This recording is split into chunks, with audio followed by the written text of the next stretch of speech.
over This meeting what I is told being them. recorded. I'm going to give it one more minute and then we will get started. And just for everybody's knowledge, we are going to record this meeting just so for whoever can't make it, they have the option to go back and still kind of listen to the discussion and learn some things. So if you're not okay with that, you're welcome to hop off and just watch it later.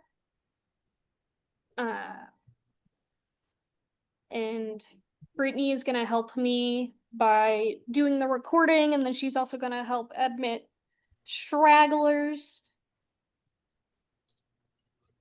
And then after that, let me click this. If you have any questions as they're going over the work that they've done and you don't want to forget it by waiting till after they're done speaking, you can always put your question in the chat and then we can just go over it. And then afterwards, or I guess after we go through the questions that are in the chat, we can open it up to whoever wants to come off mute. Don't feel obligated to have your cam on. That's okay. Just use the raise your hand function and we'll call on you. And it's looking like 7:03. I just want to begin by saying thank you to Karen and Scott. I really appreciate them taking the time out of their Tuesday evening on this summer day to come teach us and kind of give their experience in getting an ordinance change to be a little bit more progressive and tree canopy friendly. And I guess, are y'all doing eeny, meeny, miny, mo? Who's going first? I see Scott unmuted, so if he wants to introduce himself first, that is a-okay with me. Yeah. Hey, Hannah. First of all, let me apologize. We're getting that afternoon sun through that window in the back, so I'm sure my face looks kind of dark, which may be a plus. I don't know, but it'll go away in a few minutes. Just to introduce myself, my name is Scott Lynn. I'm the chairman of the Forestry Committee down here in Southport, North Carolina. And my compatriot here on the call tonight is Karen Mosteller. She's one of our aldermen who is our alderman rep on the committee and was instrumental in getting the ordinance process started, basically because she said, we need to do this and you need to do it. So here we are, or off we went.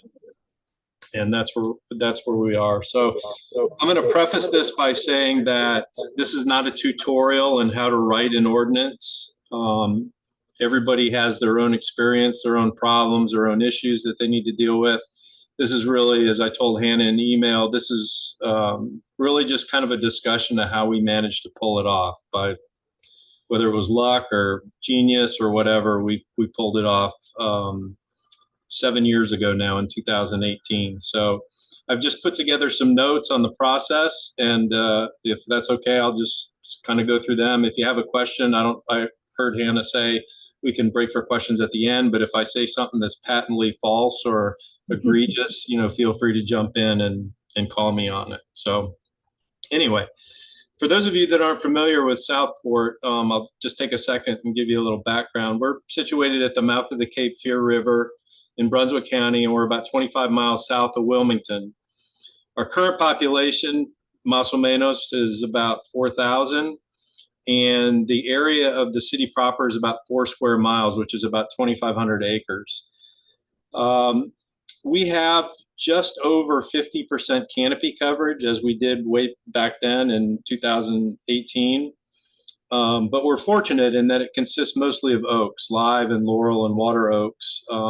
So everybody knows that an oak tree has much more canopy than a pine does, as a lot of coastal communities have. So that helps pump up our canopy coverage area. We also have a variety of other native and common trees to the coastal plain, things such as eastern red cedar, magnolia, and a lot of just odds and, in addition to the pines, loblolly and longleaf, and then of course odds and ends that have popped up like pecans and sycamores and things like that. Whether they were planted or occurred naturally, I couldn't tell you. Before my time. Our area is described as an urban maritime forest, and there has been a tree protection authority for Southport since 1987. And Karen and I actually talked on the phone about an hour ago because neither one of us knows where that tree, we know where it came from, but we don't know what the genesis was. Southport was one of about 40 communities in North Carolina that was granted the ability to make its own tree preservation ordinances. This was way back in 1987. Of course, it came to light again in 2021 when the House up in Raleigh was trying to push through HB 496, which would severely limit the ability of communities and municipalities in North Carolina to create tree preservation ordinances. It passed the House, but thankfully died in the Senate. And I presume that means that communities still have that ability today. So just as an interesting point, when I was doing the research for the ordinance, the first reference that I found to the protection of public trees in Southport was from 1890. It was in the first, half a dozen ordinances that the city had. And there was a $5 fine for damaging a public tree, which was to cut it down or tack a sign to it or something like that. So we do have some history here. So Southport had an ordinance of sorts, and we've had a lot of discussion about it here, that was adopted in 1988. It was a very simple, and I would hesitate looking back on it, even calling it a true tree preservation ordinance, but it authorized the city to take care of dead, diseased, and dying trees. In other words, it authorized the city to go onto private property if somebody had a dying tree or a diseased tree and take action on it. It regulated trees, hardwoods that were greater than 12 inches, which of course encompassed all our signature live oaks, or most of them. But there were no requirements for mitigation after removal, or there was no reference to development. There was, it was very bare bones. There was a sentence in there about permits being required for tree removal, though I find it very unlikely that anybody ever enforced that. Our committee, which was formed in 1998, tried to pass a comprehensive tree preservation ordinance in the year 2000, but it failed. It did not pass the Alderman. So fast forward to 2016, I joined the committee. 15 minutes into my tenure, Karen said, "We will make a tree preservation ordinance." And off we went. So there had been some discussion for some time, but it was time to just put pen to paper and start trying to put it together. So of course I didn't have any experience in this. I've written a lot of things in my career and done stuff, but writing an ordinance is a different animal altogether. So the first step obviously was to do some research, and thank God for the internet, because I was able to review literally hundreds of existing tree ordinances from across the United States.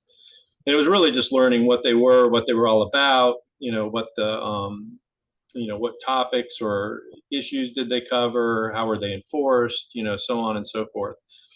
And started with that, along with there are tools and publications out there to use as a guide if you want to craft a tree ordinance. Some of them here in North Carolina, there's one put out by the North Carolina Forest Service, a one-page, basically an outline. North Carolina Cooperative Extension has some literature on it. And then there was one, which is probably the most comprehensive, was by the Nicholas Institute of Environmental Policy in coordination with the North Carolina Forest Service Urban and Community Forestry Program. And if anybody's interested in reading through those, I can certainly share the links with Hannah after, and she can send them to you. Here's the caveat, though.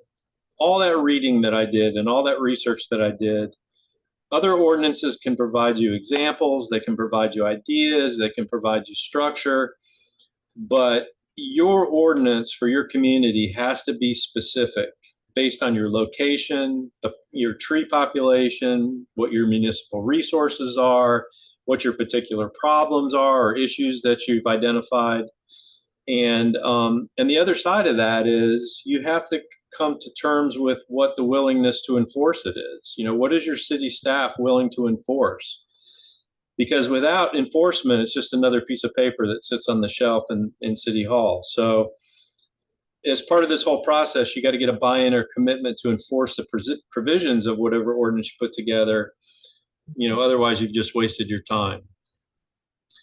So where do you start, right? With anything, any paper that we write, any research that we do, we kind of start with the definitions of what we want to do. And I just want to point out, when you do that, or if you do that, pay attention to these definitions, right? I mean, literally, I mean the definition of what you intend that word or that phrase to mean, because believe me, people will take them literally, and sometimes to your benefit and sometimes to your detriment. So when you talk about things like a specimen tree or a regulated tree, or a hardwood, or shall, or should, and things like that, language is really important. I learned that the hard way. So anyway, so at some point I started to put pen to paper or fingers to keyboard and started to try to craft something. And I worked on the first iteration of it for about a year. I would work on parts of it. I'd take it into our committee meetings. We would review it. People would make comments, good, bad, or otherwise. Say, I missed the point on something, or I was right on something else, and we'd distill it. And then I'd go away for a month and work on it some more. But it was a year-long process. And I finally came up with a document, which I consider was a good, at least rough draft for this thing. And then I immediately decided that we needed to throw it out. It was too long. It was too comprehensive. I didn't think we'd have, talking to Karen and some of the others on the committee, didn't think we'd have a chance in hell, for lack of a better expression, of getting it passed by the Alderman. So basically we started over, or I started over. And so that whole year's worth of work kind of went out the window. We said, we're going to distill it down. We're going to get the most basic Cliff Notes version of an ordinance. We'll get that passed through the city. And then we will do that with the knowledge that we can always beef it up later through text amendments or updates after the fact. So there we are. So the second year, so we're in 2017 now, I started on the second draft. The whole concept was to keep it simple, and we would text amend later. I worked on that for about a year, and we got that second version down to about, I think it was 11 pages. The first one was 36 pages, and we got the second version down to 11. We sent it out for review by multiple entities. I sent it off to the North Carolina Forest Service, urban and community forestry folks. We had our cooperative extension folks weigh in. It went through Karen. It went through our city planner, city lawyers, basically anybody that we thought had, something to add or could take a bird's eye view of this thing and look at it.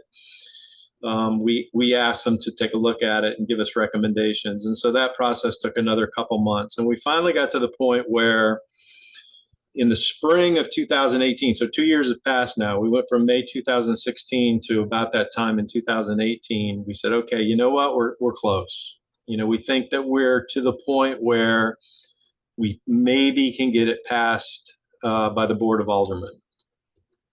So the next couple months were, I call it, or we used to call it in my previous life, shaping the battlefield. So Karen started to work her various colleagues, the other 6 aldermen on the board, showing them draft versions of the ordinance. If there was skepticism or questions or whatever, we, meaning Karen and I, maybe the city planner at the time, would meet one-on-one with that, or 1-on-4 or whatever with that alderman. And we'd try to allay any concerns that they had or clarify things that they had questions on. And basically we were selling our product. As we, again, as this process went in through May and, spring, May, June, July, we thought, you know what, we're getting close. We've got some people that we're pretty sure are going to vote no, but we got some people that are pretty sure are going to vote yes. And, a couple unknowns. So let's tee it up. And we got it put on the agenda for the August 2018 meeting. I'm sorry, there was a public comment period before that. We made some alterations based on that, and then it ended up on the agenda for the August 2018 meeting. And it passed.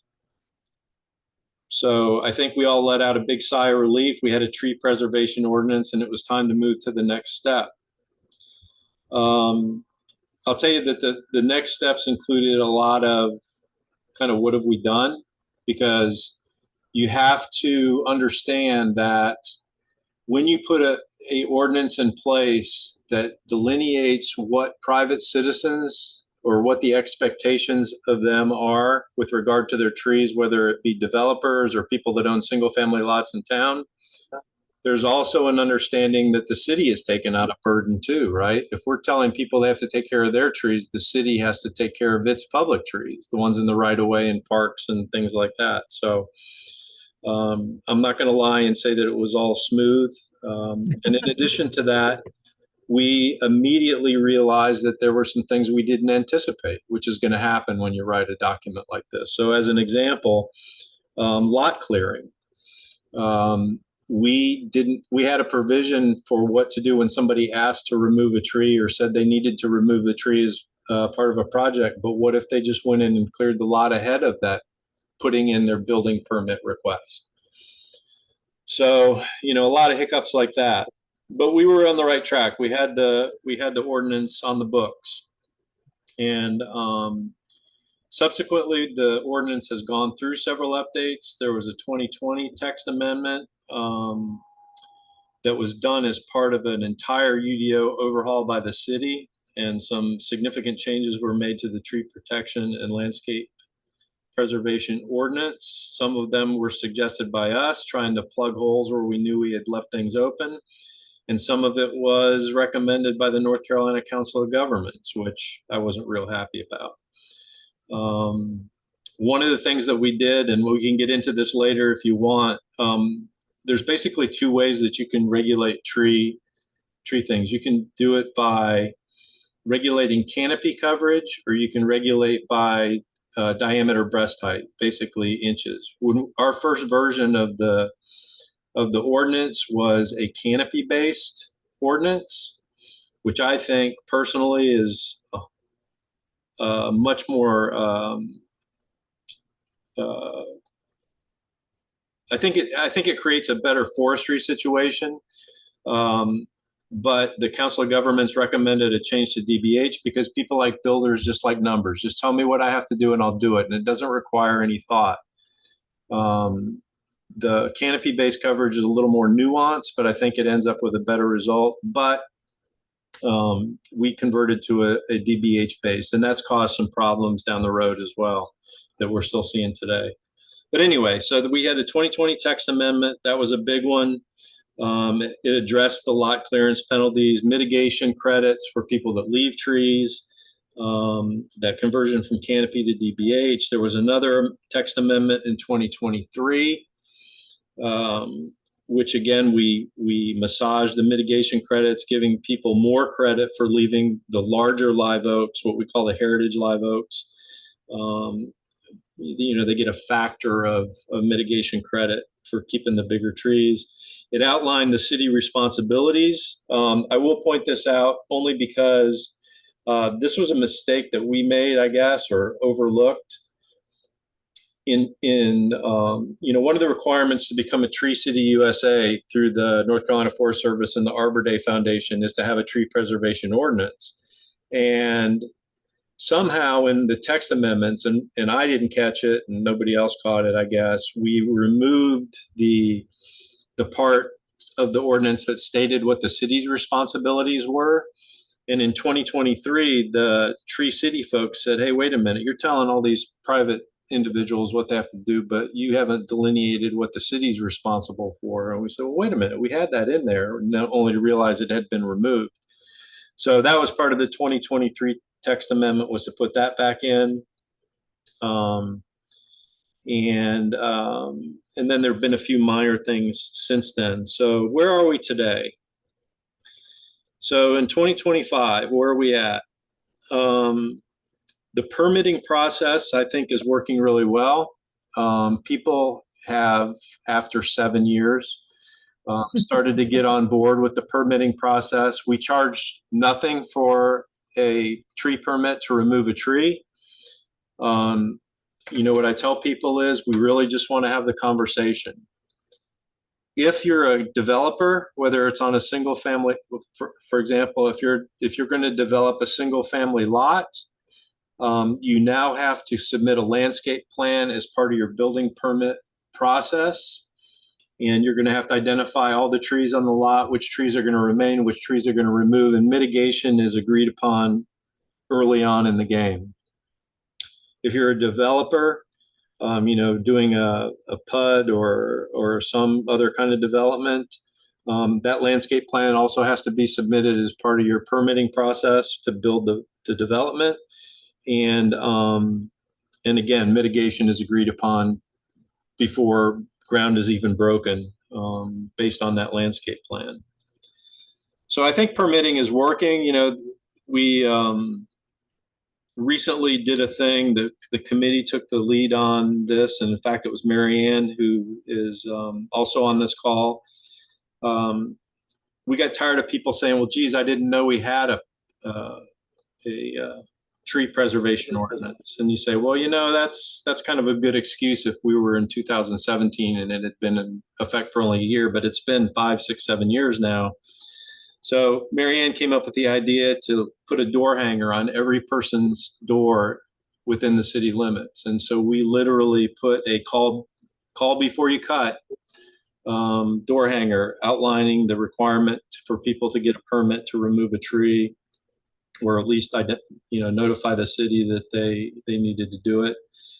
And so recently we've had less and less of the feigning ignorance that it existed. Where do we go from here? We still know there's shortcomings in it.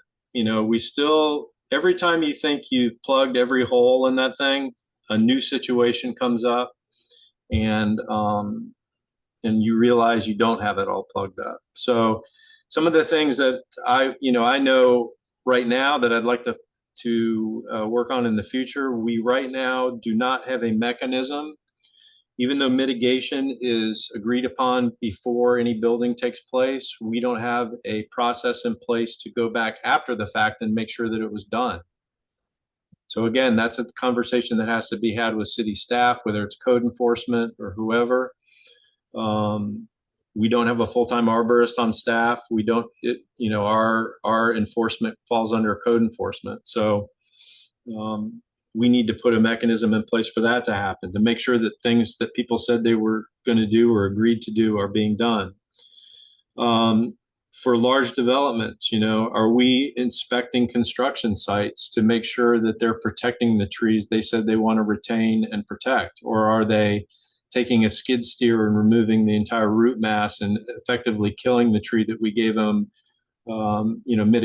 mitigation credits for keeping, a large live oak, for example?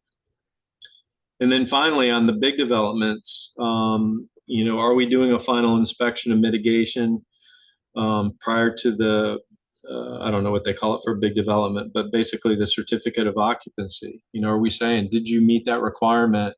And okay, now you can move forward. Or even better, are we going back a year later to ensure that everything that they planted survived? A builder is going to say, I have to plant 100 inches of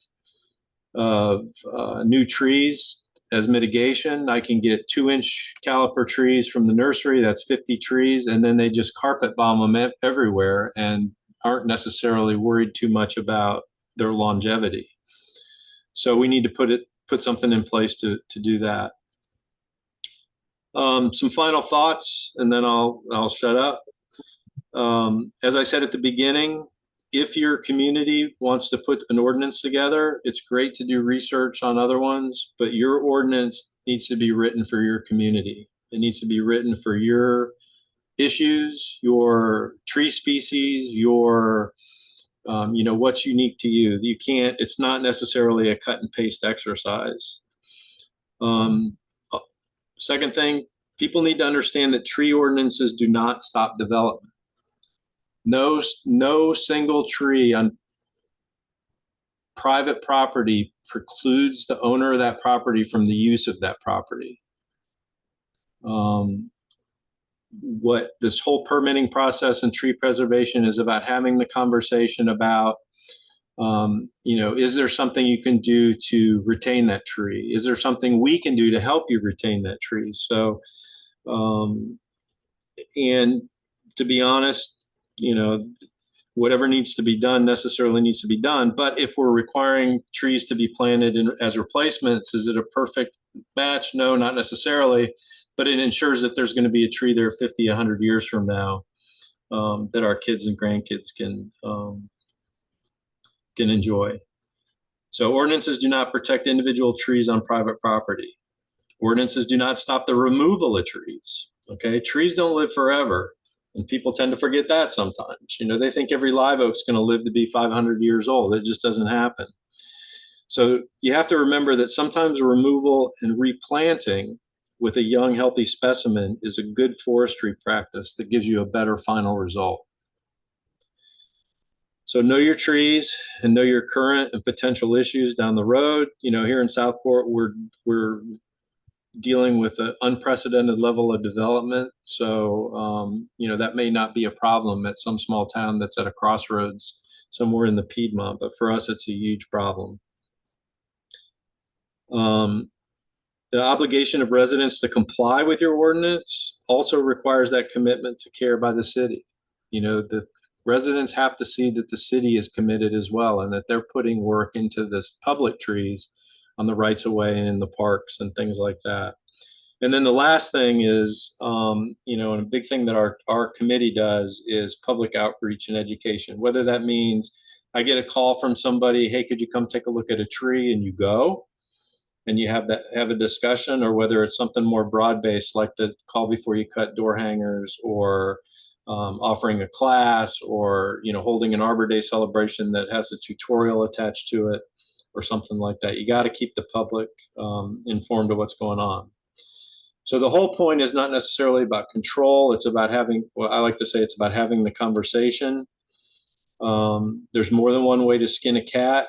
Work with your planning board on things like variances. So if you want to see about retaining a tree, the planning board should be willing to allow somebody to build closer to the edge of their lot. By moving the structure over 10 feet, they can retain a tree. You don't want your ordinances or your rules conflicting with one another. We've had success with that as well, where people have been granted a variance to build their house forward into the right of way, or back, not into the right of way, but into the easement, or side to side, in order to retain a large specimen tree.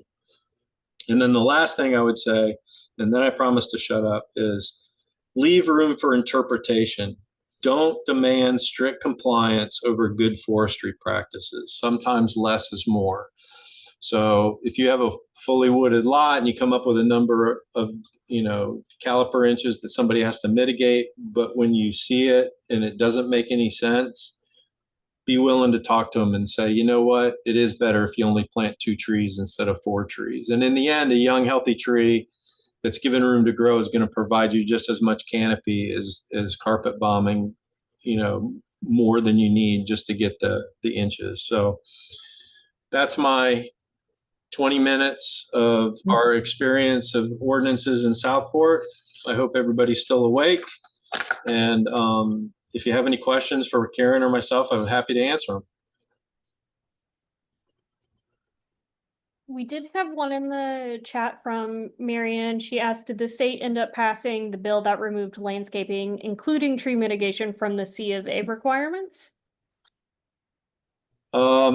The bill, that HB 496, which passed the House in 2021, died in committee in the Senate, so it did not pass. So as far as I know, and per our conversation that Karen and I had an hour or so ago, I believe that any community does still have the ability or the right to create a tree preservation ordinance without legislative approval.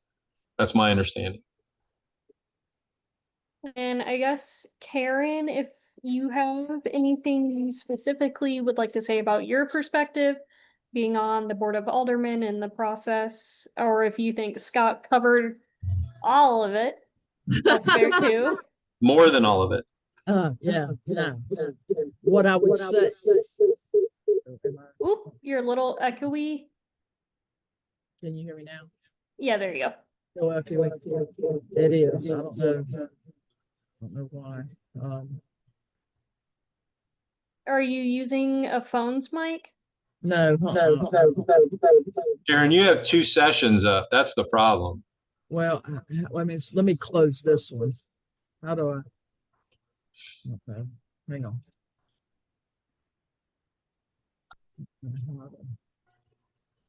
Sorry, y'all. I don't know how to close it. Maybe I can close it up. Forcibly remove That one the- says mic off. Unmute. Okay, is that? No, that's. Close that.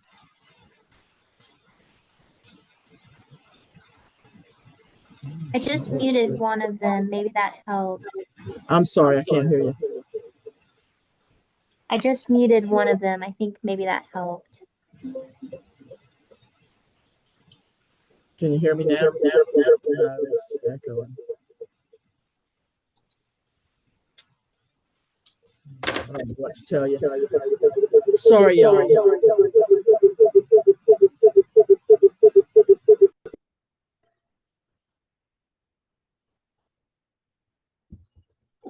Okay, that's completely muted.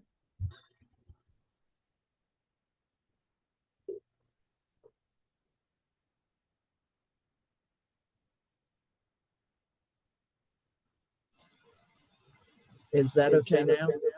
No.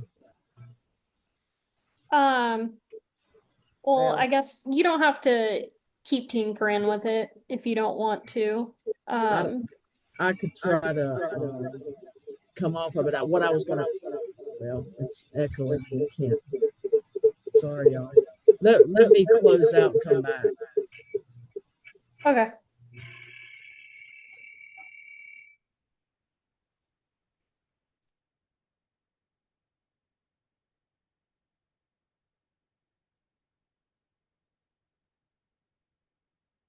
Okay, the second account is still there. Debating if I should try to remove it, but then it warns me that that she won't be able to join back on that one. So I guess we'll see. But in the meantime, I guess our kind of view slash take on the urban forestry issue is we understand it's a multifaceted problem. Not only is development happening all over the state pretty quickly at an unprecedented rate. Ideally, what a lot of nonprofits such as Alliance for Cape Fear Trees, North Carolina Urban Forestry Council, Audubon, North Carolina, like we'd really, instead of being reactive to development happening, we want to advocate for more systemic change. Essentially, making the tree ordinances better instead of, we get a lot of calls that's kind of after the fact where it's a little too late to do anything, where someone calls in, they say, the lot across my house just got clear cut. What can I do? And then at that point it's probably already been rezoned. They probably already have like building site plans drawn up, and at that point it's kind of hard to do anything about it. So we would really like to be more proactive in our approach and advocate for systemic change in our communities. But we also understand that, sometimes there's issues finding native plants at nurseries, or, a developer might say like, oh, but your community needs high density housing, XYZ, all these things. And then of course, Scott, you said the issue of capacity, and, if we change the ordinances to protect more trees, are we going to have the staff or the employees who are going to be able to go back after the fact and make sure it's being followed? So it's definitely a complex, hard issue. And it is good to get a perspective from someone who's Yes, actively done it. Yes, so I'm just stating this because it is the way that it is. If somebody owns a piece of land, whether it's a single family lot in town or whether it's 40 acres of land on the edge of town, it's a private owner, no ordinance can preclude that person from the use of that property. It just doesn't exist. So, I get it all the time, that very thing that you say, look, they're going to clear the lot across the street from my house. Well, it's not, how can I stop it? Well, you can buy the lot, and then it's your private property and you can do what you want. And that sounds harsh. I've had people say to me, hey, why doesn't the city buy it? Well, the city doesn't have $1 million to buy every lot that comes up that somebody wants to protect. And that sounds harsh to say, but it's the truth. If you look at any ordinance, if a lot or an acre parcel was zoned residential 10 years ago, 20 years ago, 30 years ago, in the absence of the city government, the county government, the state legislatures putting a moratorium on development period, no ordinance is going to stop somebody from using that property. That's just the way it is. Yeah. I guess just hold on, I'm trying to formulate my thoughts. Because Audubon itself doesn't really want to say it's anti-development. We're more pro-sustainable development. So even if it's just we convinced our community to go from a 10% tree canopy save on a site to 12% in the ordinance, that's still a win, and it's a little bit more sustainable. And then like you said, you can go back later on and either beef it up or make changes when necessary, what worked and what didn't. That's kind of how us as an organization views it. Yeah, but that goes back to what I said a couple of times. It's about having the conversation, right? So if a developer comes in with a certain plan for a particular parcel of property, again, whether it's a large parcel that they're going to put a development on or a single family parcel,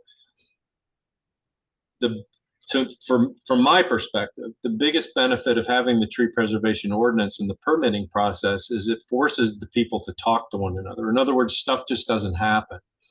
So if a developer comes and he says, I got this plan and I'm going to have 10% green space and whatever, and you say, well, you know what if you did this? What if, and you work and maybe we could create more green space or more green ways through the property because you have undeveloped property on either side and stuff like that. So is it a guarantee you're going to get what you want? Not necessarily, but it's forced. The tree preservation ordinance and the permitting process are forcing the players to get together and discuss stuff like this. And I think that's, you mentioned the Alliance for Cape Fear Trees, a big nonprofit. I mean, they're playing major league ball and we're still bush league down here.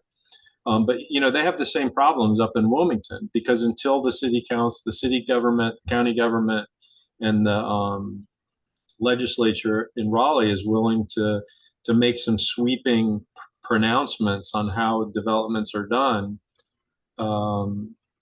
you do the best you can with what you got, for lack of a better expression. Well, Yeah. and can you hear me? Yep, it sounds perfect. Okay, good.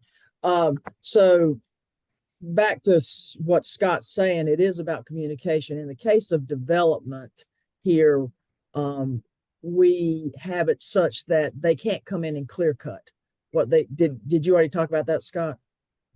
We talked about, addressing they can't do anything until they've talked with the city about. Well, it's larger than that for us with a developer. They cannot come in and clear cut. They can clear for their roads and for their infrastructure.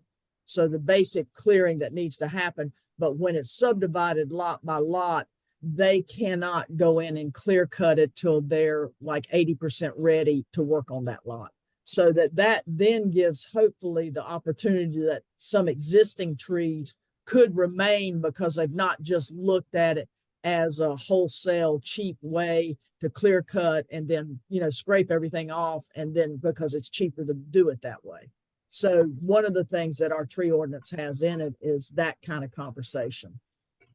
So that I think that's sort of a win for additional conversation. And we have had, Scott mentioned it earlier about variances and that sort of thing. The fact that we have this tree ordinance creates this dialogue that it's actually the Board of Adjustment. We had it in a community where they were just doing one lot. The guy went and said, "Can I have some relief from a setback to save this tree?" And that did not exist in conversation before the tree ordinance and all of this. One of the things, Southport, as Scott says, if you know anything about Southport's history, trees have always been, we have the waterfront and we have trees, so trees are kind of the second thing that's the most important thing to the community and our values. So I think that conversation, but it's still, it was really difficult. As he said, back in 2000, they worked really hard. They had just come off that Kermes infestation where they were about to lose a lot of the live oaks, and it was just because there were back-to-back hurricane type events that ultimately washed the scale out, because that got out of balance because they sprayed for mosquitoes. And so they were coming off of that in 2000 and trying to get a tree ordinance, and they couldn't get it done then. So we were just in the right moment of time. I don't know if today we could do it with the board we're working with today. I don't know, so all of that matters, and being sure that you have the citizens behind you too. So that's what I would say. And you need a Scott Lynn to make it happen. We do have another question in the chat.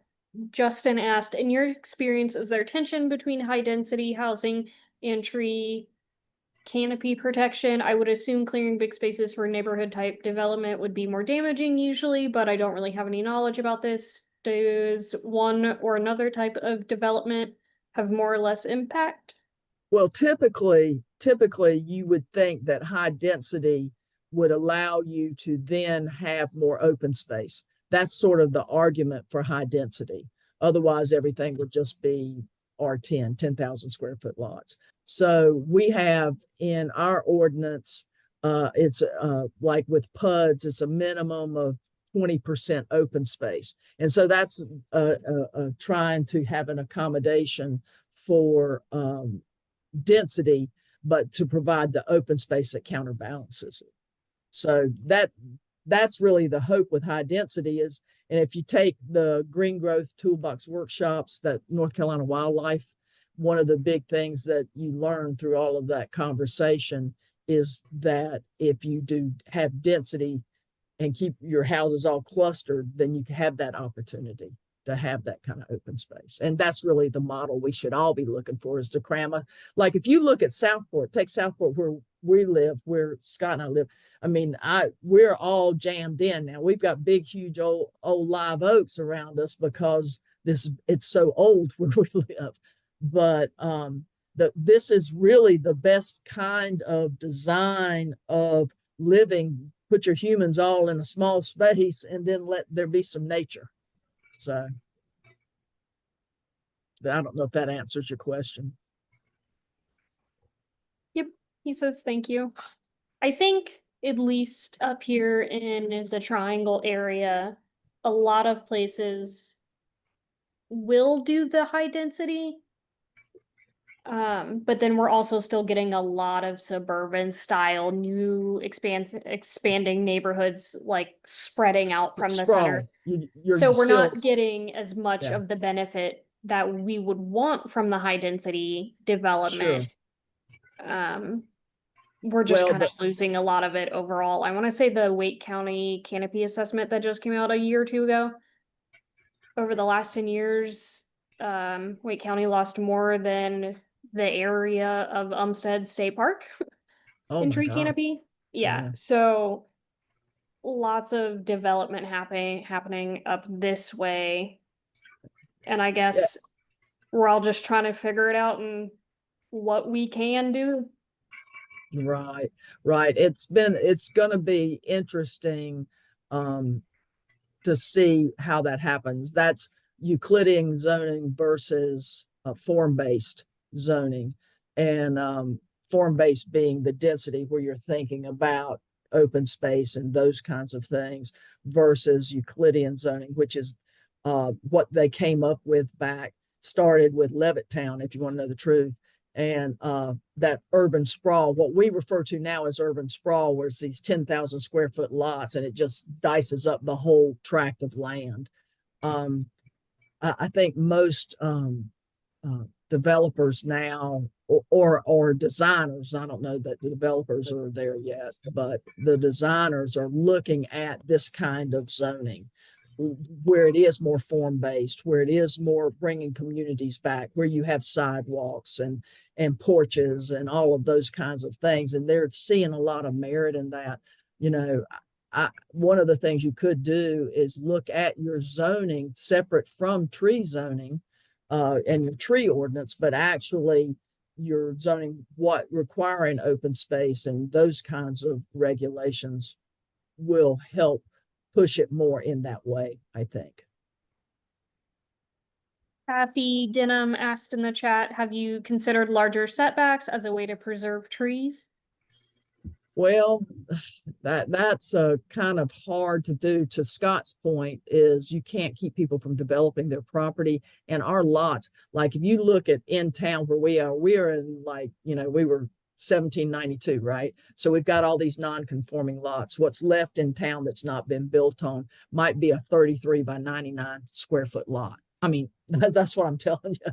So we have some unique circumstances in Southport. What happens with that is then how is that subdivided? I don't know that. I really think the real gains in any new development will be the amount of open space that's required. I think that's where you're really going to keep, you know, you're going to have these yard trees that are going to have canopy in 30, 40, 50 years. But what's really going to make you survive the moment is going to be that remaining open space. Yeah, and with regard to single family lots, you know, what we find all the time is that your best trees on the lot don't have the courtesy of growing on the edge of the lot. You know, invariably that 60 inch DBH live oak is smack dab in the middle of the lot. And, you know, for the person to use that lot in any fashion, you know, sadly, that tree probably has to go. We do have some, you know, a recent example. We have an architect in town who always calls me whenever he's got a new project in town and we walk the lot. And it's a lot that's literally right around the corner from me that has multiple really nice live oaks on it. And he's actually canting the footprint of the house. The house is going to look like a check mark. And he's working around, you know, the existing trees on the lot. So, I mean, kudos to him. But again, that goes back to that conversation and the awareness of people that want to preserve them. And then they have the flexibility to go to the Board of Adjustment or the Planning Board and say, hey, look, I'm looking to do something a little weird here, but if you work with me, I think I can save those trees. So, but, you know, developments, as Karen said, that's another animal altogether. And one of the things that one of our previous city planners told me years ago now is he said, you know, what people don't realize is all the good land in Southport's already been built on. So any of the big projects that happen now are going to require a lot more intrusive sort of development platform as they get in, because they also, it's not just tree requirements, right? If they're in a certain flood type area, you know, they have a requirement for retention ponds and they have requirements for, you know, other things. So it's all, you got to do the dance with all these different requirements and come out with the best outcome if you can. And one of the things we do with regard to open space, and we learned this from, you know, this is the thing, all of this, just like Scott said, we've done several alliterations of this and text amendments to this ordinance. That's how it is for all ordinances. They're living, breathing documents. So they're constantly in an evolutionary stage. That's the nature of what that is, because you live, you learn. But one of the things that we did that changed the open space conversation was we no longer let them count retention ponds. When I first got on the board, retention ponds counted as open space, and other infrastructure kinds of things counted as open space. And we don't allow that now.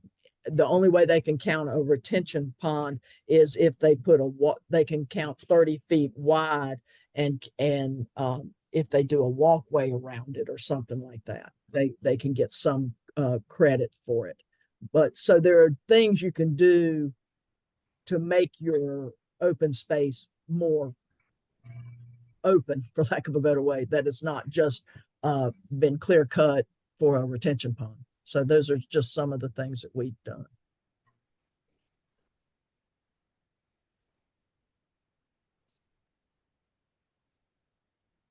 Sounds good. There's no more questions in the chat currently, and I know it's 7:52, so we have about 8 minutes left. I don't want to, force them to stay on longer than I told them the meeting would be, which is from 7 to 8, but I can stay on after if you need me to. If there's anyone who wants to come off mute and ask a question, if that's easier for you, you have that time to do it.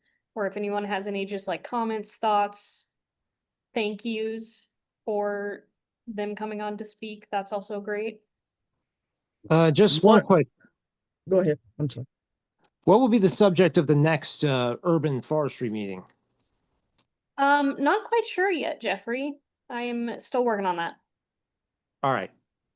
One of the things I would say that when we were started to doing the open hearings and the meetings and that kind of thing, builders obviously had input. So we had to make sure in that first beginning 2018 adoption that we had answered their questions and everything was clear. So working with the builders in the community is important to it. They're not going to agree with, and that's why you have to, give up some things. But a lot of them, if they're invested in your community and they're not just from the outside, but they're actually citizens that that are builders, then they're more invested in you and have more of a tendency to work with you.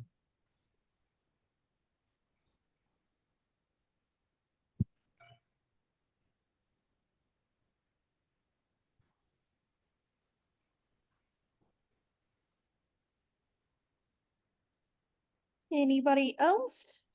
I saw Kim hopped on. She's with the North Carolina Urban Forestry Council. Good to see her lurking there. Thank you. Yes, I'm happy to sit down on this conversation. I'm new as of last May to the Urban Forest Council, so I am trying to attend as much as possible, but also to be here to support Hannah because she certainly supports us. But this was a fantastic go through, Scott, of everything that you guys did from beginning to end, which I think a lot of folks don't hear. Like we read about, we read about the ordinances or we talk to other folks about what's going on in the community, but not like a start to finish. So that was really helpful to me. So thank you so much. Yeah, it was a process, and like I said, I had never done anything like it before, and quite frankly, I'm not sure I ever want to do anything like it again. It was a lot of work, but the thing that the unknown, and maybe Kim, is this is a comment Karen and I made when we talked on the phone before this thing came up. Is we know for sure that there are 80 communities in North Carolina that have tree preservation ordinances. And the reason we know that is because they're Tree City USA, right? But how many hundreds of municipalities are there in the state of North Carolina? So what's the percentage of municipalities in the state that have tree preservation ordinances of some caliber? Like if you live in, I'm not picking on any town, but if you're living in some little crossroads town in the middle of nowhere, you probably don't need the level of ordinance that you need in Wake County, if you're talking about there, or even Southport. We saw, Karen saw and then hoodwinked me into getting on board. She looked over the horizon, and we we have an unprecedented level of development here now. I mean, it's unbelievable. I've been here for, 12 years, and the difference between the first six years I was here and the last 6 years is like night and day. And so thank God we got that done and in place, because as Karen said, I'm not sure we could have pulled it off right now. It wouldn't happen. There is such a pro-development, whether it's in the state legislature or county government, everybody is pro-development, and Brunswick County is just taking the brunt of it right now. Leland, especially, I feel like. Yeah, Leland is like the fastest growing community in the state, or was last year anyway.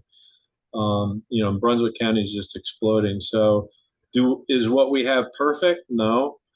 But you know what? It's better than a lot of communities have, and we're pretty well poised to do what we can with what we got, to try to put a thumb on some of the development here, and at least ensure that the outcomes are leaning more towards what we want than what the developer wants. Yeah, I heard one time, I don't know who said it. I don't know if it was someone famous, but they had said perfect is the enemy of progress. And I always remind myself of that when, we make our little steps, but then over time it gets better and you get closer and closer to what you want. So I try to think about that whenever I get a little sad about everything going on.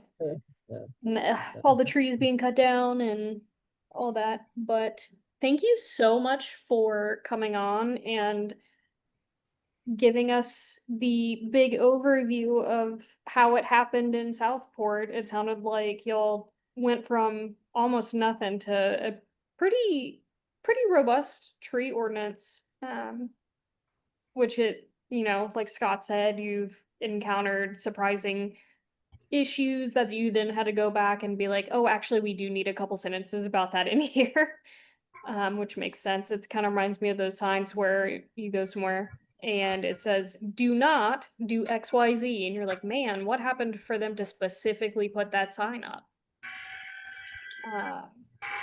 Yeah. Hannah, I'm going to put the link for our forestry committee webpage in the chat. And if you go to that webpage, anybody that's sufficiently bored this evening or tomorrow wants to actually go look at the tree preservation ordinance, this will bring you to our forestry committee page. And if you look across the top, there's various things like events and educational materials and yada, yada, yada. But there's one that'll take you where you can click on it and it will bring up just chapter 3.18, which is the tree preservation ordinance of the entire UDO. If you're interested in the whole thing, you can go to the city's main page and you can pull up all 350 some pages of the UDO, but this will get you just the tree preservation ordinance. Thank you. And then I can be sure to put all these links in the recap email that I send out with the recording. I'll usually just give like a brief summary of the call, and then any pertinent information, informative links like the Green Growth Toolbox and your link you just put in the chat. And I think it's about 8 o'clock now. Is there any last minute questions? Just a shout out to Mary Ann Huntley, because she's also on the forestry committee, and we have a strong committee. So, and that helps beat the drum. That helps beat the drum in our community. Yes, thank you, Marian. She was the one who connected us. Thank you. I hope everyone has a good night. Whether you go for a little evening stroll or eat some ice cream or just sit on the couch. I hope everyone has a good night. All right. Thank you. Thanks for letting us use this platform. Yeah. And we'll teach Karen how to use Zoom for next time. Yeah. Thank It's you. a good thing I'm cute. That's all I got to say. So. Thank you. You figured it out. It's Thank fine. y'all. Thank you. Bye. Bye.